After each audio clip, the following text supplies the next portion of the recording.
I'm Steve Orleans, president of the National Committee on U.S.-China Relations, and I'm thrilled to be joined today by my old friend, Liz Economy.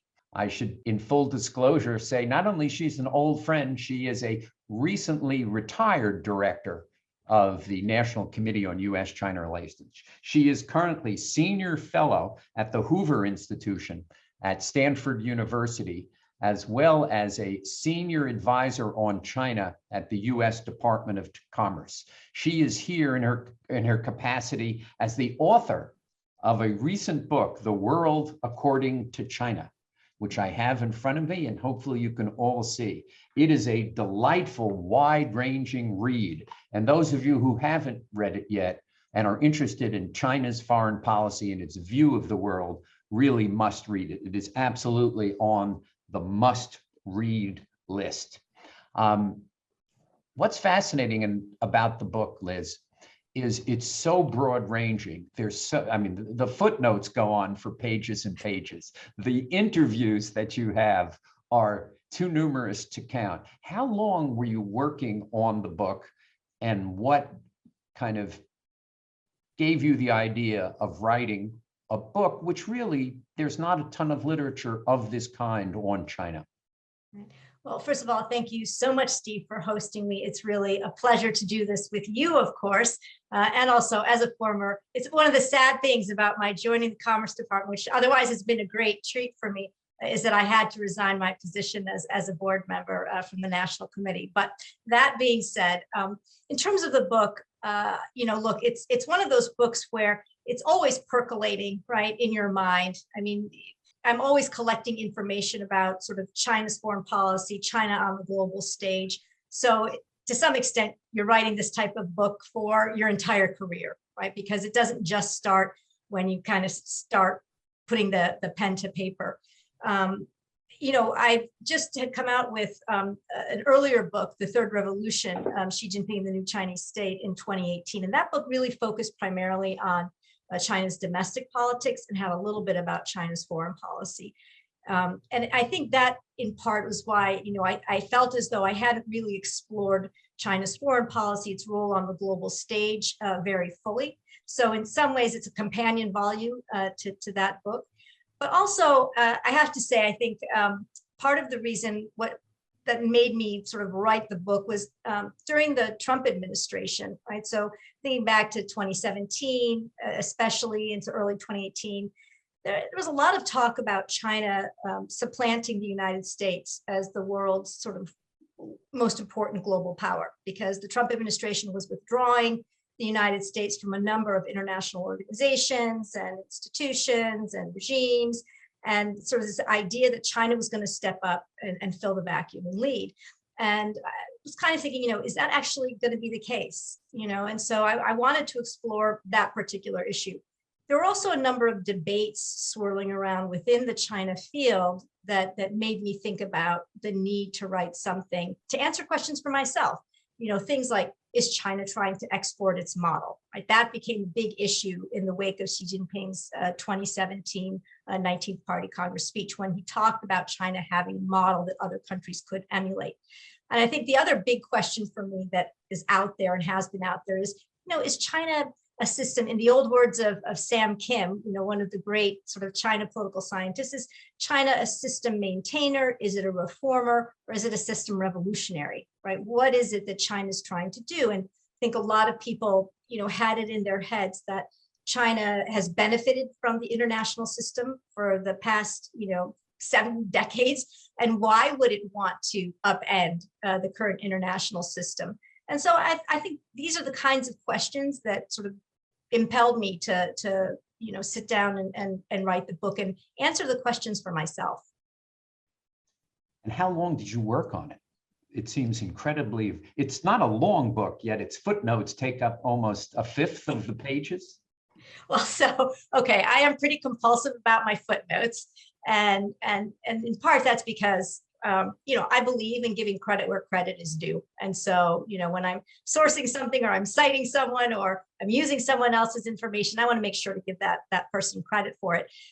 But again, the material that I collect and that I work on can sit with me for a long time. So there's not really one starting point for it. But I guess if I really dated it, I really truly started working on it in, sort of 2017 into 2018 is when I really started working on it, and then really worked on it in 2019 and 2020.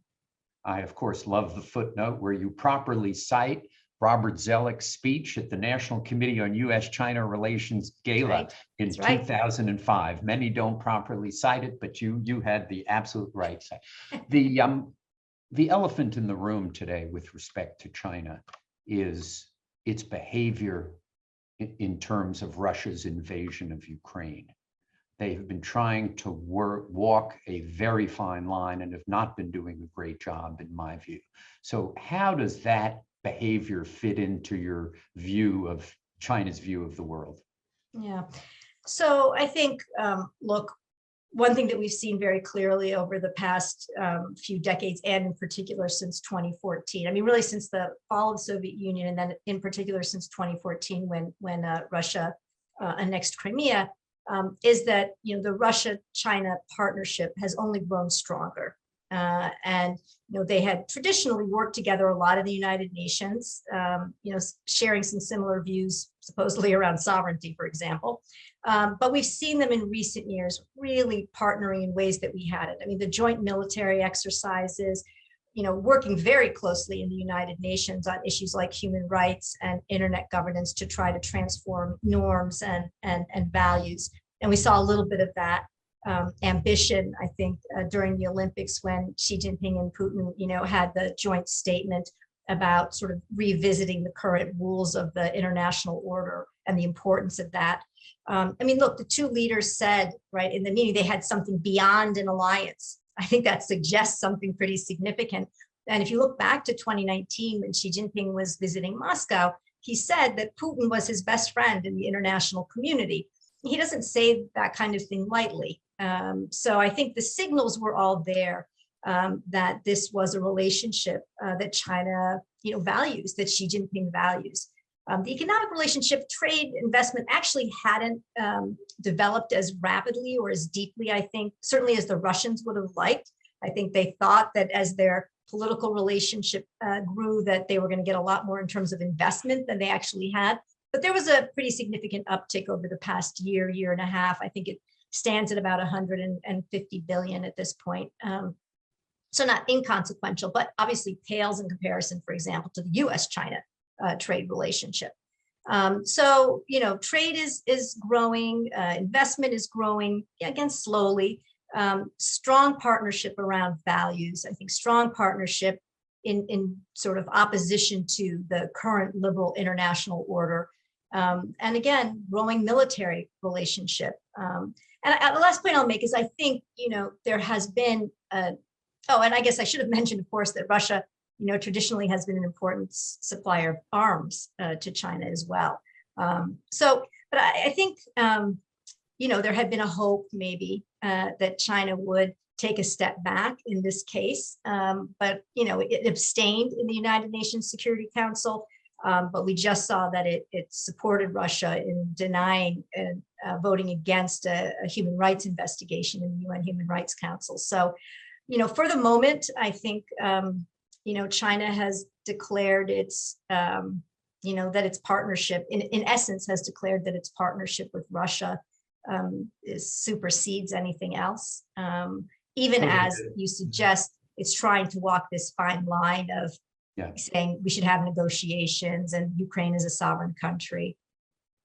Yeah, I mean, Wang Yi did restate Chinese traditional policy of sovereignty and territorial integrity, and he said including Ukraine, which kind of was the strongest statement the Chinese made. And Xi Jinping did call Putin to tell him to negotiate a settlement. So clearly there's discomfort. I think the Chinese thought about what the Russians were going to do the way, as if they were Chinese. The Chinese are much more practical and don't invade willy-nilly the way the Russians do.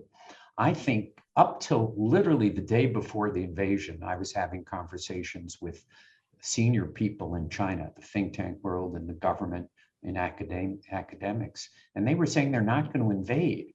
And I was saying, you got to look at what's going on. They're going to invade. And it struck me that they really were, the China would have bluffed, gotten what they had gotten, what they could get, and then went home. Do you think that's what happened? Or do you think they knew that Russia was going to invade, that at the beginning of the Olympics, they gave Putin a wink and a nod?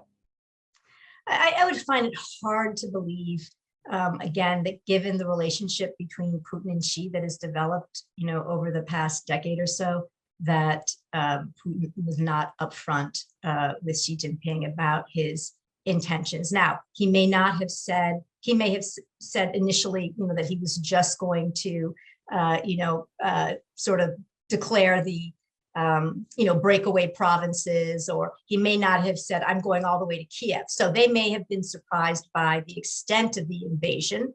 But I, again, would find it very surprising. I certainly don't know, but I would find it very surprising that, in fact, there was no heads up. It may well be that through the political ranks, through the think tanks, widely, that this was not widely known, that this was reserved for, the very top echelon of the Chinese elite.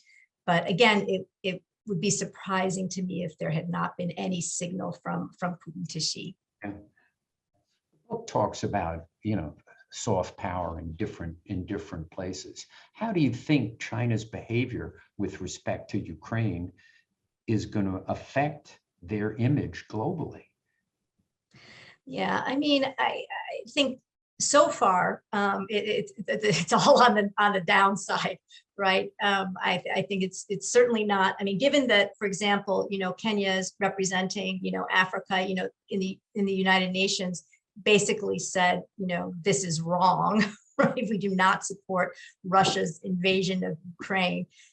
It's hard to see that they're going to be looking at sort of China's attempts to, as find that middle line to navigate, to walk the tightrope, as sort of somehow supportive of growing Chinese soft power. I think the problem, to be frank, I think that the bigger issue for China's soft power is that I don't think Xi Jinping really understands what soft power is. I think, he has the sense that soft power can be sort of controlled and conducted from the government, from the central government.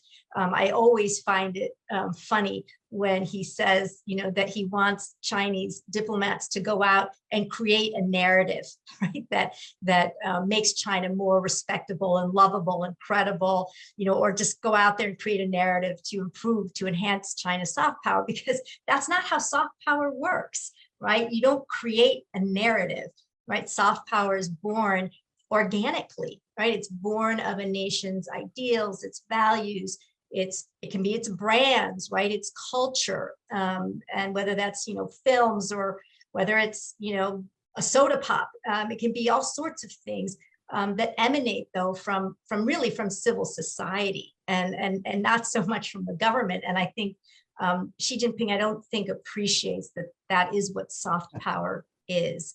He fundamentally believes, but Liz, he fundamentally believes, that they have a great society, that they're providing for the people, and that the story is not being told well globally. So that's what he's telling that's what he's telling his diplomats. But I think the problem is that, after, he's been in power for 10 years, right? And people can see what's going on in China. People can see Chinese foreign policy. They can see the coercive nature of China's behavior during the pandemic, right? The way that China treats Australia, boycotting their goods, because Australia called for an investigation of COVID, or, saying, if you don't thank us enough, we're not going to provide you with PPE, or whatever it is. I think, again, what Xi Jinping doesn't appreciate is that you can't create the narrative. People, there's a record on the ground. What people look at really are China's actions on the ground. And I think that's the mistake here, that's the mistake. I would argue that, the pandemic policy, so the sacrifice of kind of mobility and freedom in exchange for safety, and 900,000, if the equivalent in China, they would have had 3.6 million deaths in China if they had the same ratio of deaths that we did. So he would argue, and I think I would argue, that it was a successful policy, not a failure, that it was the United States. I mean, okay, wait, Steve, first of all, I didn't say that China failed on the pandemic. What I was talking about was Chinese diplomacy around the pandemic. I think the China story, in terms of the trade-off they made between, control and saving lives, I mean, that is a great story. I mean, saving all those lives is a great story. The problem is that when they went out, right, and their diplomacy toward other countries is not a great story, actually. And so I think that's where they manage, and this is a point I make in the book, to turn what should have been a major diplomatic win into a diplomatic debacle. And that's why you see, all the polls around the world saying they have very little trust in Xi Jinping, and countries in Asia don't want China as a regional leader. And so I think that's the problem. Wolf warrior diplomats, it's not how China managed the pandemic internally that is the source of weak soft power. It's how China dealt with other countries around the pandemic. That's the source of its weak soft power. As the book notes, Western countries and Japan have lost faith in China's governance. Developing countries, Africa, those in Southeast Asia actually continue to have faith in Chinese governance. So, in terms of when you use that polling data, that you look at polling data as you look at kind of UN resolutions, that there are many more countries that back the Chinese than back the United States. So we need to be careful. Okay, we do, and I'll just say what the book does note is that that's largely true in Africa, with some differences among different countries. It's not true in Southeast Asia, actually.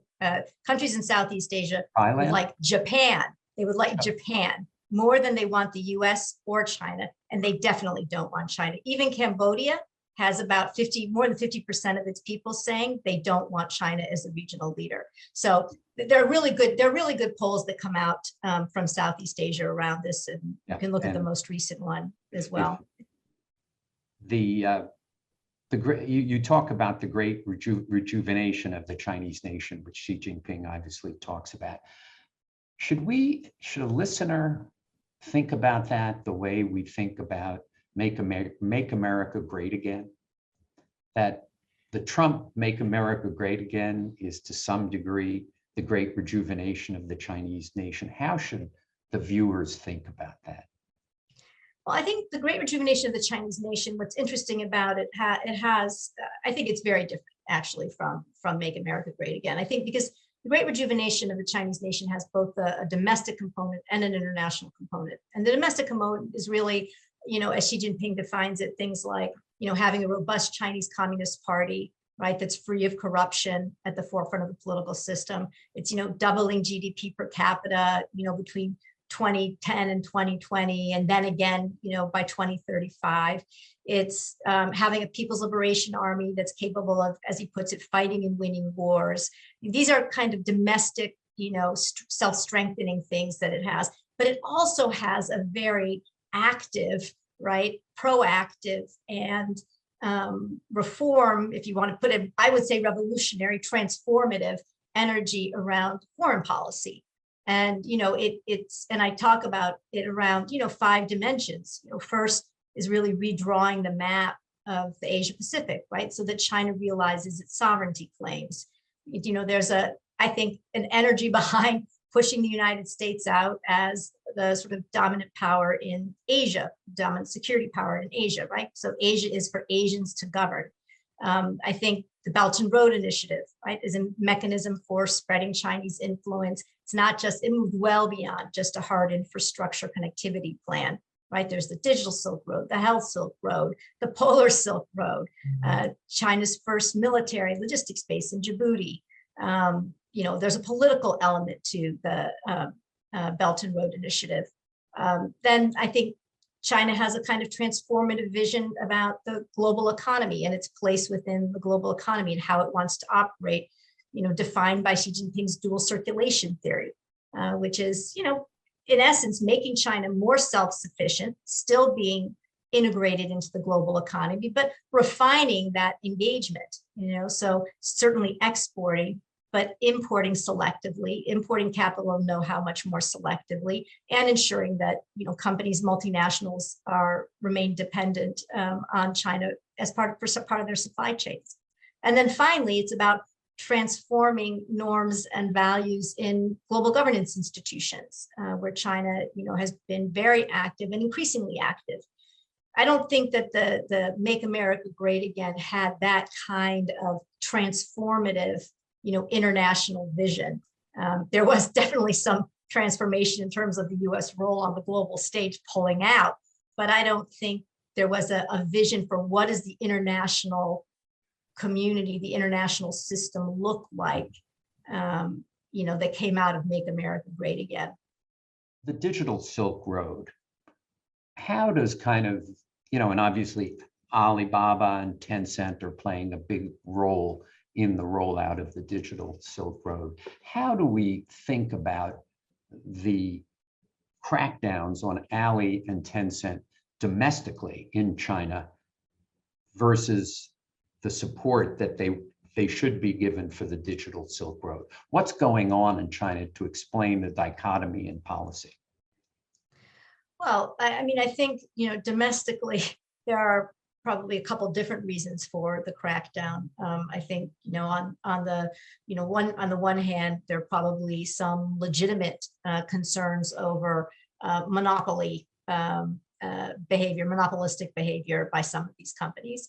I think there's also concern that these companies have that a lot of capital and a lot of information, flow through these companies that the Chinese government doesn't have access to directly. And I think that's something we've seen under Xi Jinping over the past decade, is just the degree to which he wants to control the information that comes in and goes out of the country, or that the Chinese people have access to. Is a much more repressive regime than what has come before. So I think having private companies have control over this kind of information and capital in ways that the Chinese government really wasn't touching, I think was challenging for Xi Jinping.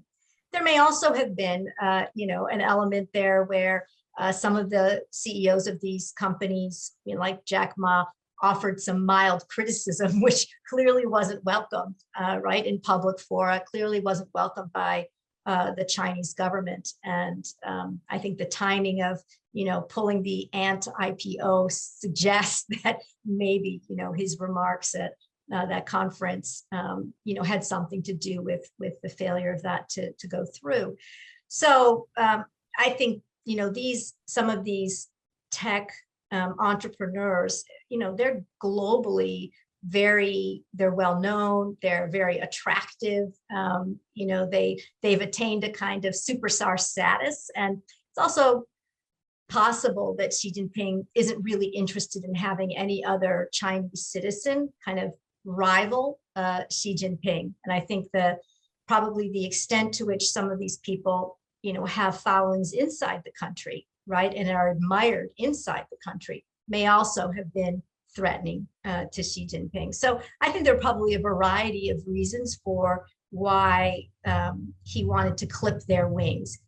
It doesn't mean that he doesn't want to use them, And I think progressively we've seen, again, over the past decade, that the party has intruded more and more into private Chinese companies, enhancing the role of the party committees, or, at the one moment, in Hangzhou, where they sent in all these officials into the tech companies to make sure that what they were doing was aligning with, government policy, was in the best interest of the government. I think it doesn't mean that he doesn't want to use them, and using them is something which he can do for the digital Silk Road, but it does mean that he doesn't want them, presenting him with any other kinds of domestic political or economic challenges. Interesting. The book, you're one of the great experts on environment in China. The book was written before China stopped financing coal plants outside of China. Yep. Does that change your view at all? Change my view of what exactly? The BRI and the environment? Well, I mean, it's an important step, and it's one that, was clamored for by a lot of people before China decided to do it.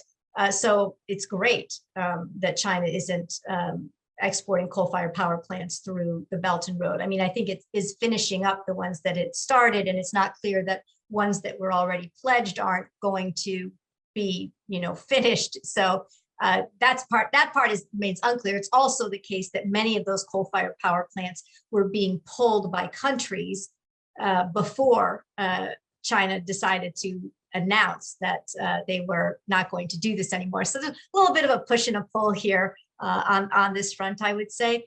But the real issue is not just about the coal-fired power plants, it's about doing environmental impact assessments before the projects. And so that's part of the problem, is that a lot of Chinese companies don't tend to do environmental or social impact assessments. And so that's, when you see protests around Belt and Road projects, it could be around mines, for example, not necessarily around coal-fired power plants. The example that I provide in the book in Kenya is around coal-fired power plant, but there are many other protests, environmental protests, that are not about the coal-fired power plants. There's a great section on semiconductors in the book, which is, and it quotes our friend Jimmy Goodrich and has a lot of great analysis of it. Because I don't want to get into US government policy, but will China succeed in state funding of the semiconductor industry? The book points out the enormous failures that have occurred up till now, and they won't get close to their goals of domestic production. So should we sometimes just shrug and say, they want to waste their money, let them waste their money? Well, I mean, I don't think we can control how they spend their money anyway. So we can shrug and say, spend away. Sure, we can do that. I mean, I don't think what we say about the money that they're spending is going to have any impact on how they spend it. I didn't want to get into US policy, but it's caused us to allocate $50 billion to semiconductor industry in the United States. Well, I mean, they're kind of learning from their model, which in my view didn't work.